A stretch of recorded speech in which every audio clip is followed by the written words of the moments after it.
How does framing affect decision-making? The same information, when framed differently, can lead to opposite decisions. This is the silent power of framing how we structure situations in communication and decision-making. A message like "you have an 80% chance of survival" is often welcomed more positively than "you have a 20% risk of death," even though both convey identical data. This reveals that how we present a situation doesn't just carry meaning, it shapes choice. Framing doesn't change the facts, it changes how people feel, think, and act upon them. Decision-making is not just about what is said but how it is said. Framing refers to how information, options, or facts are presented in ways that influence perception and decision-making. The same data can lead to different actions depending on whether it's framed positively or negatively. For example, a product labeled 95% customer satisfaction leaves a better impression than 5% dissatisfaction, even though both are factually identical. Framing works silently but powerfully because it targets our emotions and risk thresholds. That's why understanding and using framing is not just a communication skill, but an ethical responsibility in shaping trust and social influence. In their landmark 1981 study, Tversky and Kahneman offered two options for treating a deadly disease, one framed in terms of survival, the other in terms of death. When told program A will save 200 of 600 people, 72% chose A. But when told program A will let 400 people die, only 22% chose it, even though both options are mathematically identical. This proves that language doesn't merely transmit facts, it guides emotion and choice. The framing effect, therefore, cannot be underestimated. It can shift strategies, policies, and public trust. One of the most common applications of framing is in positive versus negative wording. The same data, an 80% chance of success versus a 20% chance of failure, can lead to drastically different decisions. This isn't just rhetorical, it's emotional engineering.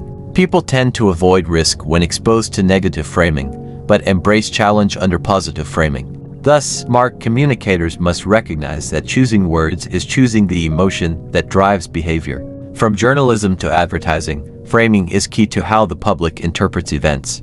A news piece saying crime is rising sparks more fear than one stating more arrests are being made, even if they describe the same data.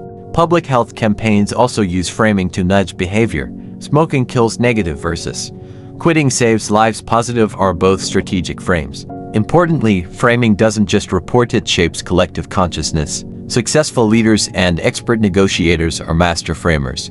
Instead of asking "are we going to fail?" they ask "how much room do we have to improve?" A subtle shift that inspires rather than discourages. In negotiation, framing terms can help the other party feel collaborative instead of conceding. The issue is not just what is said, but how it is seen. Leading with framing means guiding emotion before guiding reason. Like any powerful tool, framing can be misused. When applied without transparency, it becomes a vehicle for manipulation, distorting facts and shifting public perception. Terms like freedom operation instead of military action or workforce restructuring instead of mass layoffs exemplify how words can soften harsh truths. Thus, framing is a double-edged sword. It can inspire or it can conceal. That's why communicators, leaders, and educators must use it with ethical awareness and transparency. In decision-making, framing isn't just a communication skill, it is how we design reality in others' minds. Every word, every sentence structure is a window guiding others to see a matter in a specific way. Thus, every speaker is also an architect of perception. When we master framing, we don't just speak better, we live more responsibly. Sometimes, you don't have to say something new, just frame the familiar in a new way. Framing doesn't change the facts, but it can transform how people feel, think, and act. From small personal choices to major national policies, every decision is influenced by how it's presented. Understanding this power is the first step toward using it responsibly. Because every sentence we speak is a way we shape perception. Before you speak, pause and ask, is the way I'm saying this opening minds or closing them?